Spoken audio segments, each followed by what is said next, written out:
এই শীতের ভিতরে যদি গরম ভাতের সাথে এরকম একটু টমেটোর ভর্তা হয় তাহলে কিন্তু আর কিছু লাগে না, সত্যিই বলছি, কিছু লাগে না।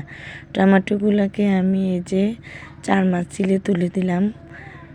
এরপরে মতে পেঁয়াজ মরিচ দিয়ে দিচ্ছি ধনিয়া পাতা।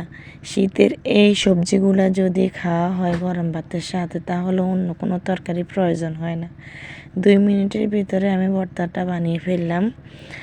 দিয়ে দিচ্ছি সরিষার তেল যে কোনো চাটনি নয়তো বা ভর্তা দিলে অনেক স্বাদ হয় কিন্তু। এই যে ভর্তাটা বানানো আমার কমপ্লিট।